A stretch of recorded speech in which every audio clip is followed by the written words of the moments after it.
चलिए चलिए। कहाँ इतना लेट कहाँ हो अभी? मैं न्यूज़ देखने लगी थी। क्या आ रहा था? कुछ विशेष आ रहा था न्यूज़ में? न्यूज़ में विशेष कुछ नहीं है, सारी न्यूज़ सिर्फ लड़ाई झगड़ा अराजकता युद्ध इसी से तो भरी है। अब ये तो होना ही है क्योंकि अंत का समय है और शैतान जो है वो अपने अंत के समय के कार्यों को पूरा कर रहा है और वो यही तो चाहता है कि किसी न किसी तरीके से लोगों को परेशान करे और शैतान का काम ही यही है। तो शैतान की योजना क्या है? ये सब कराने के पीछे उसकी योजना क्या है? देखो, उसकी योजना यही रहती है, वो चाहता है कि किसी न किसी तरीके से पवित्र लोगों को वो धोखा दे, परमेश्वर से दूर करे। वो चाहता है कि पवित्र लोग या परमेश्वर के लोग ऐसा काम करें कि परमेश्वर की आज्ञा का उल्लंघन हो, जिससे कि परमेश्वर दुखी हो और हर प्रकार से वो पवित्र लोगों का शत्रु है। तो वो कोशिश करता है किसी न किसी तरीके से परमेश्वर से लोगों को दूर ले जाए। ये बताइए कि शैतान के कार्य क्या है? देखो, शैतान और उसके जो दूत हैं अर्थात उसके दुष्ट आत्माएं, उसके काम है कि वो सदा किसी न किसी तरीके से परमेश्वर के लोगों को दुख पहुंचाना चाहता है। जैसे यदि हम देखेंगे उत्पत्ति 3 उसके 3 से 5 में हम देखते हैं कि उसने स्वर्ग में धोखा दिया, उसने पृथ्वी पर भी धोखा दिया। कैसे? आदम और हवा के बीच में उसने झूठ बोल करके धोखा दिया। हत्याएं, यातनाएं, यदि मरकुस 5:5 पढ़ोगे वहाँ पे हमको ये देखने को मिलता है। यौन संबंधी जितनी भी संबंध के बीच में जो दरार पैदा करना, ये सारे काम शैतान करता है। सुसमाचार के कार्य को रोकने का काम शैतान करता है। पहला प्रार्थना न करने देना, प्रार्थना रोकने का काम करता है। वो नहीं चाहता कि लोग प्रार्थना करें। परमेश्वर के लोगों को यातनाएं देना, सताने का काम करता है। मूर्ति पूजा, जादू टोना, तंत्र विद्या, ये सारी बातें जो हैं ये शैतान करता है और कराता रहता है। तो ये शैतान जो है ये कैसे कार्य करता है? देखो, शैतान कभी अकेले काम नहीं करता। शैतान के साथ काम करने वाली एक बड़ी सेना है। बाइबल के कुछ विद्वान इस बात को बोलते हैं और कहते हैं कि जब शैतान स्वर्ग पर से गिराया गया, अर्थात जब उसने घमंड किया और उसके घमंड के कारण से परमेश्वर ने उसको गिरा दिया स्वर्ग से, तो उसके साथ उसके दूत जो करीब करीब 1/3 स्वर्गदूतों की संख्या थी, वो उसके साथ गिरा दिए गए। और जब वो गिराए गए तो वो उसके साथ इस पृथ्वी पर कार्य करते हैं। तो विभिन्न स्थानों पर, विभिन्न जगहों पर शैतान उनको इस्तेमाल करता है कि वो उनको अपने काम के लिए इस्तेमाल करें और वो लोगों के जीवन में विभिन्न विभिन्न परेशानियों को लेकर के आते हैं। तो ये जो शैतान है ये क्या क्या काम कर सकता है? देखो, शैतान बहुत से काम कर सकता है। इस बात को जानना आवश्यक है कि परमेश्वर के स्वर्गदूत जितने सामर्थी हैं उतने ही ये सारे दूत सामर्थी हैं, क्योंकि परमेश्वर ने बराबर सामर्थ्य सबको दी थी और वही सामर्थ्य आज भी उनके पास है। परंतु ये और बात है कि परमेश्वर ने उनकी सामर्थ्य को रोक के रखा हुआ है या उनको सीमित कर दिया है और एक सीमित समय के लिए उनको सीमा में बांधा गया है या उनकी ताकतों को बांधा गया है। लेकिन ये काम कैसे करता है? शैतान क्या करता है? लोगों के जीवन में प्रभाव डालता है, उन्हें धोखा देता है, उन्हें यातनाएं देता है। शैतान जो है वो दूसरों को हानि पहुंचाने के लिए अलौकिक शक्ति उनको देता है। जैसे हम बाइबल में देखते हैं, शिमोन टोना का दृष्टांत हमको मिलता है। जबकि शिमोन टोना जो है अपनी सामर्थ्य को इस्तेमाल करता था। हम देखते हैं कि रोग, बीमारी, प्रताड़नाएं, शारीरिक दुर्घटनाएं, ये सारी चीज़ें जो है वो शैतान जो है लोगों के जीवन में लेके आता है। बहुत सारी दुर्घटनाएं होती, बहुत सारे लोग जो है असमय मृत्यु को प्राप्त कर लेते हैं। बहुत बार जो है दुष्ट आत्माएं जो है वो लोगों के जीवन में और जानवरों के जीवन में आकर के उनको बिगाड़ने का काम करते हैं। हम देखते हैं मत्ती 8 के अंदर उसके 38 में यीशु मसीह ने जो सुअरों के झुंड में उनको डाला। दुष्ट आत्माएं जो थी उस मनुष्य के अंदर भरी हुई थी। तो वो सारी दुष्ट आत्माएं जो हैं वो लोगों के जीवन में अंदर काम करती हैं। और एक और बात बाइबल हमको बताती है, मत्ती 4 उसके 8 में हम पढ़ते हैं, यूहन्ना 12 उसके 31 में भी हम इस बात को पढ़ सकते हैं। बताता है कि ये इस संसार का वो राजकुमार है। इस संसार की प्रधानता, इस संसार की सामर्थ्य और ताकत उसे दी गई है। तो वो इस संसार पर राज्य करता है। इस संसार की सारी ताकत उसके हाथ में दी गई है। इसलिए सारी संसार के जो राज्य हैं उनका अधिकार उसके हाथ में है। अगर शैतान ये कार्य करेगा तो हमारे लिए तो जीना कितना दूभर हो जाएगा। तो ऐसे कौन से काम है, हम ऐसे कैसे जी सकेंगे? देखो, जब शैतान के पास इतनी ताकत है तो हमारे परमेश्वर के पास उससे ज़्यादा सामर्थ्य है। इस बात से हमको आनंदित होना चाहिए कि ऐसे बहुत से काम हैं जो शैतान नहीं कर सकता। तो ऐसे कौन कौन से काम हैं जो शैतान नहीं कर सकता? देखो, इब्रानी 6:17 और से 20 को हम पढ़ते हैं, यदि उसके 8 के 6 को पढ़ते हैं, 9 के 15 को पढ़ते हैं, तो बाइबल हमको ये बताती है कि परमेश्वर के उद्धार को जो हमने प्राप्त किया है वो हमसे कभी दूर नहीं कर सकता। मतलब वो हमारे उद्धार को हमसे छीन नहीं सकता। जो हमारा उद्धार है वो हमारे पास रहेगा। दूसरी बात यह है कि शैतान कभी मनुष्य से पाप नहीं करवा सकता। उसने आदम और हवा को प्रेरित किया, उनको लोभ दिखाया, उनको प्रलोभन में डाला, लेकिन उनसे पाप कराने के लिए वो उसने उनको हाथ पकड़ के पाप नहीं करा सकता। दूसरी बात यह है कि जो हमारे को स्वतंत्र इच्छा परमेश्वर ने दी है, उस स्वतंत्र इच्छा पर वो राज्य नहीं कर सकता। निर्णय हमको लेना है कि हमको पाप करना है या नहीं करना है, वो निर्णय हमारा होगा। बिल्कुल सही, क्योंकि ये एक मुख्य बात है कि हमारे पास जो स्वतंत्र इच्छा है, यदि मैं कोई काम गलत करता हूँ तो मैं अपनी इच्छा से करता हूँ। शैतान मुझे प्रलोभन देता है, लेकिन करने वाला मैं होता हूँ, तो मैं जिम्मेदारी शैतान पे नहीं डाल सकता। दूसरी बात यह है कि शैतान की जो सामर्थ है उसको परमेश्वर ने सीमित कर दिया है।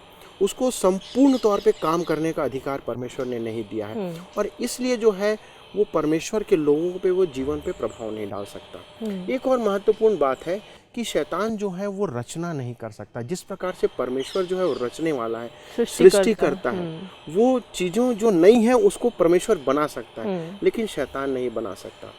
जैसे शैतान के जो दूत हैं, उन स्वर्गदूतों को परमेश्वर ने बनाया था, उनकी रचना जो है शैतान ने नहीं की। तो शैतान किसी चीज की रचना नहीं कर सकता। एक और अच्छी बात यहाँ पर हम देख सकते हैं कुलुस्सी 1:13 के अंदर कि शैतान जो है वो मसीहियों पर शासन नहीं कर सकता।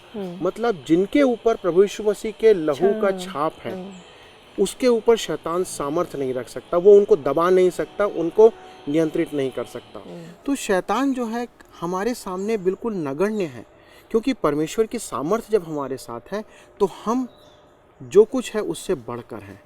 पर एक चीज़ बताइए, हम लोग तो है ठीक है, हमारे ऊपर प्रभु यीशु मसीह के लहू की छाप है, परंतु वो लोग जो अविश्वासी हैं, जो परमेश्वर को नहीं जानते, जो प्रभु यीशु मसीह को नहीं जानते, उनके लिए क्या? देखो, परमेश्वर कभी हारने वाला परमेश्वर नहीं है। परमेश्वर सर्वविजित है और सर्वज्ञानी है। जब अदन की वाटिका में पाप हुआ तभी परमेश्वर ने योजना बनाई। पहली योजना परमेश्वर की ये थी, वो नहीं चाहता था कि मनुष्य जो है वो पाप में नाश हो जाए। वो चाहता तो उसी समय पाप को, अधर्म को समाप्त कर सकता था, परंतु उससे होता ये कि मनुष्य पाप में ही मर जाता। लेकिन परमेश्वर ऐसा नहीं चाहा। परमेश्वर ने वहीं पे योजना बनाई और वो थी उद्धार की योजना। परमेश्वर ने मनुष्यों के लिए उद्धार की योजना को तैयार किया और उसने उसी उद्धार की योजना को पूरी करते हुए प्रभु यीशु मसीह को इस दुनिया में लेके आया। और प्रभु यीशु मसीह को लेकर के आके उसने प्रभु यीशु मसीह के द्वारा से उद्धार का मार्ग स्थापित किया कि उस प्रभु यीशु मसीह के लहू के द्वारा से हर कोई छुटकारे को प्राप्त कर सके। चाहे अविश्वासी हो, उसको बनना पड़ेगा विश्वासी। और प्रभु यीशु मसीह के ऊपर विश्वास लाना जब वो विश्वास करेगा, जब हम प्रभु यीशु मसीह पर विश्वास करते हैं, उसके लहू की सामर्थ्य को अपने जीवन में लेते हैं, तो हम उस पर जयवंत होते हैं। और यही हमारे लिए एक बहुत आनंद की बात है कि परमेश्वर की सामर्थ्य हमारे साथ है।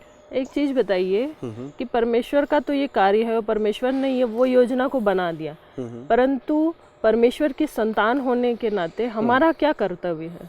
देखो, उसके पहले कि हम परमेश्वर के संतान होने के नाते कुछ बात करें, एक वचन यहाँ पर पढ़ना आवश्यक है। दूसरा कुरिन्थी, अपनी बाइबल में से पढ़ो, दूसरा कुरिन्थी 10 उसका 3 और 4। यहाँ ऐसा लिखा है, क्योंकि यद्यपि हम शरीर में चलते फिरते हैं तो भी शरीर के अनुसार नहीं लड़ते, क्योंकि हमारी लड़ाई के हथियार शारीरिक नहीं पर गढ़ों को ढा देने के लिए परमेश्वर के द्वारा सामर्थी हैं। तो यहाँ पर हमको ये जानना आवश्यक है कि 2 प्रकार के गढ़ हैं।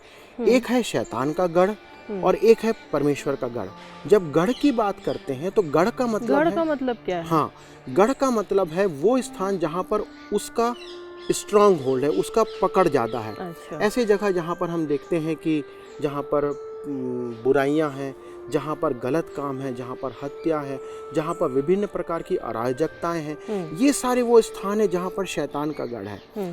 और दूसरा वो स्थान है जहाँ पर हम परमेश्वर के गढ़ की बात कर सकते हैं।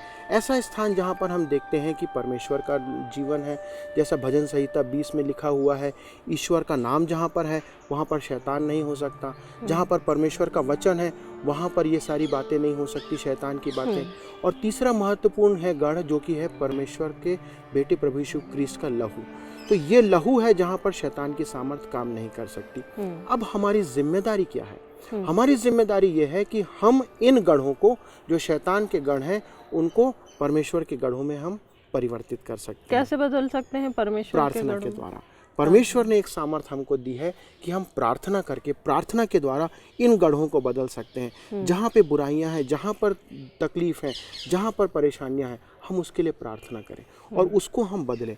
तो एक विश्वासी होने के नाते मेरी ये जिम्मेदारी है, तुम्हारी जिम्मेदारी है और हर एक की जिम्मेदारी है कि इन सब परिस्थितियों को जब हम देखते हैं, टीवी में देखते हैं, पेपर में पढ़ते हैं, बुराइयां बढ़ते जा रही हैं, वैमनस्यता बढ़ते जा रही है, तो हमको प्रार्थना में और ज़्यादा बढ़ते जाना है ताकि हम इन गढ़ों को बदल सकें, ढा सकें। तो शैतान के गढ़ों को ढाना है और परमेश्वर के गढ़ों को हमको स्थापित करना है। तो ये हमारा दृष्टिकोण होना चाहिए। अच्छा, ऐसा करो, जो मैंने बातें तुमको बताई हैं उनको एक बार फिर से दोहराओ। चलिए, ठीक है। शैतान का मुख्य उद्देश्य परमेश्वर और मनुष्य के बीच के संबंध को नष्ट करना है और वह ऐसा करने के लिए अलग अलग युक्तियों का प्रयोग करता है। शैतान निंदा करने वाला और धोखा देने वाला है। उसके झूठ आपको परमेश्वर से दूर होने के लिए भ्रमित कर सकते हैं। परमेश्वर इस धरती पर प्रभु यीशु के रूप में आए और उन्होंने शैतान को असमर्थ कर दिया। शैतान के केंद्र इस संसार की शक्तियाँ और राज्य हैं। शैतान को हराने के लिए हमें शरीर को नियंत्रित करना आवश्यक है और हमें हमारे अंदर पापी स्वभाव के किसी भी निशान को हटाना है। शैतान के हमलों को रोकने के लिए परमेश्वर हमें 3 रास्ते दिखाते हैं: परमेश्वर का नाम, परमेश्वर का वचन और मेमने का लहू। शैतान की किसी भी युक्ति से लड़ने का तरीका है निरंतर प्रार्थना, आराधना, परमेश्वर के अधीन रहना।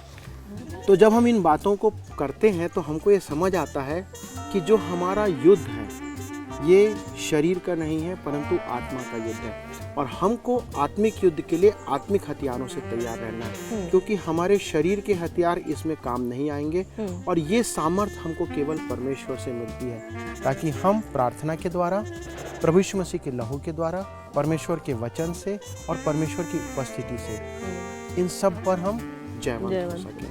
तो जब कभी भी ये देखो पेपर में या न्यूज़ में, तो हमको और ज़्यादा प्रार्थना करना चाहिए। ठीक है, अब चलें? चलिए।